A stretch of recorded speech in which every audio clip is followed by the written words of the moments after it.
Mon cher collègue, la parole est à Monsieur Jérôme Lambert.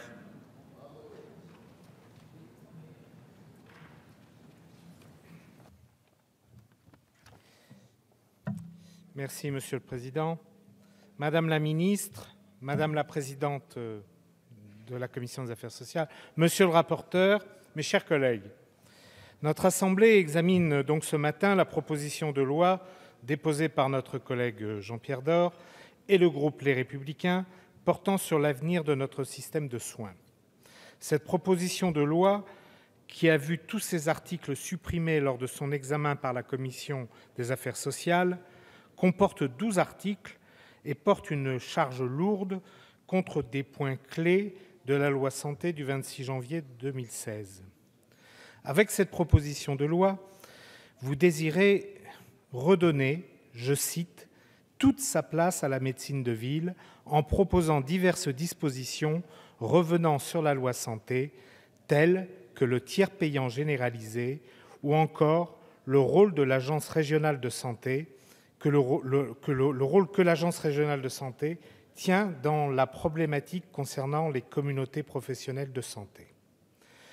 Votre article 1er vise à compléter la définition des objectifs de la politique de santé en confiant à l'État un rôle de régulation de la concurrence entre les offreurs de santé et en rappelant le principe fondamental du libre choix. Votre article 1er propose donc d'inscrire dans l'article L. 1411-1 du Code de la santé publique, modifié par la loi Santé de 2016, le fait que l'État respecte le droit du citoyen au libre choix de son professionnel de santé et de son établissement de santé, et, pour cela, garantit une mise en concurrence régulée entre les offreurs de soins en ville comme à l'hôpital. Or, l'article L. 11-10-8 du Code de la santé publique garantit déjà ce libre choix du patient. Les dispositions contenues à l'article 2 reviennent sur la généralisation du tiers payant. Lors des discussions sur la loi Santé, notre groupe, par la voix de ma collègue Dominique Auriac, l'a répété à maintes reprises. Nous n'étions pas opposés au tiers payant généralisé, mais nous en contestions la méthode concernant sa mise en place. Effectivement, l'introduction généralisée du tiers payant a soulevé plusieurs oppositions de la part de certains professionnels de santé opposés à cette mesure, qui l'ont fait savoir lors de plusieurs jours de grève et manifestations avec les journées santé morte. Mais ce tiers payant est désormais une réalité, et si nous en contestions la méthode de mise en place, maintenant qu'il est adopté, nous le soutenons, car revenir en arrière n'aurait pas de sens. Vous comprendrez donc, mes chers collègues, que nous rejetons les dispositions contenues par cet article 2. Votre article 3 propose de revenir sur les modifications des conditions d'exercice des missions de service public hospitalier par les établissements de santé privés. Alors que vous dénoncez les rigidités engendrées pour ces derniers par la loi Santé du 26 janvier 2016, notre groupe estime qu'il semble normal que les établissements privés qui exercent des missions de service public hospitalier en acceptent les règles et les contraintes.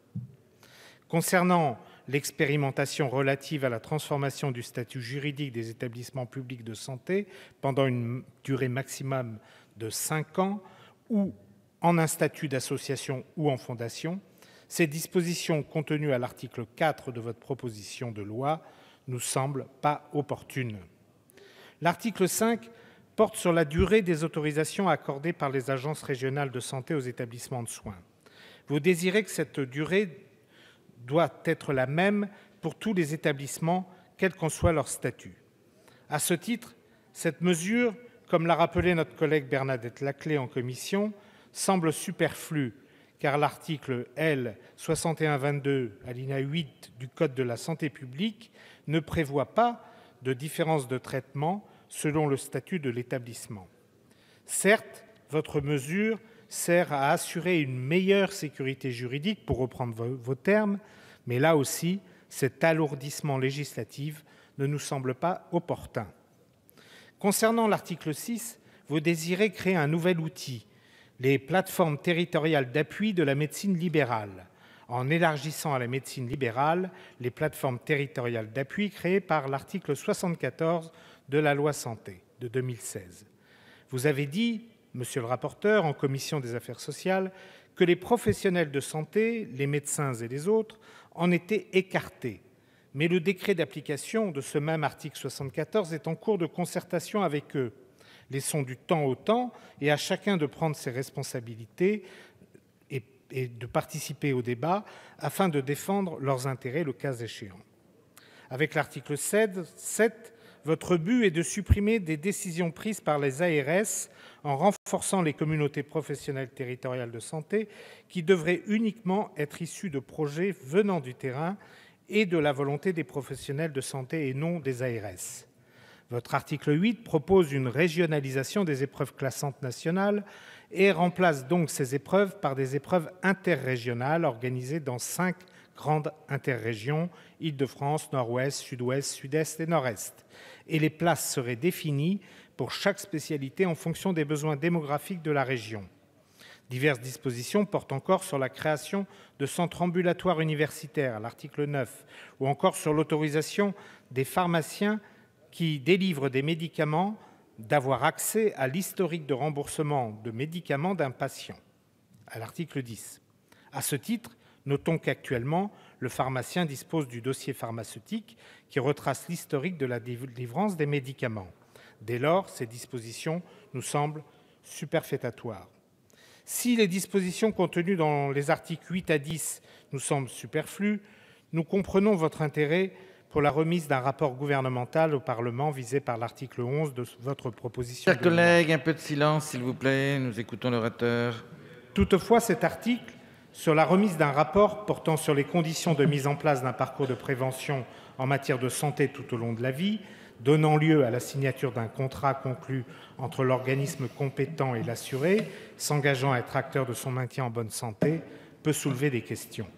Cette mesure me fait penser à une question qui s'était posée en Suisse il y a environ 5 ans, où Santé Suisse, l'association regroupant les organismes de complémentaire santé, nos mutuelles, prônait un système d'assurance bonus-malus. Ainsi, les personnes qui ne fument pas, exercent une activité physique et mangent sainement devraient payer des coûts plus bas concernant leur affiliation à des mutuelles, faisant ainsi payer plus cher les personnes qui mettent leur santé en péril. Cette responsabilité en surface peut sembler intéressante, mais force est de constater que la politique de notre voisin helvétique est peut-être plus axée sur la prévention que le traitement, à l'inverse de notre système de santé. Dès lors, il nous semble plus intéressant de mettre en avant des mécanismes permettant un bon développement du plan prévention au sein de notre système de santé français. Bref, vous l'aurez compris, si notre groupe RRDP a été d'une certaine manière partagé sur la loi santé, il ne soutient toutefois pas cette proposition de loi, tant sur la forme que sur le fond de ses principales dispositions. Je vous remercie.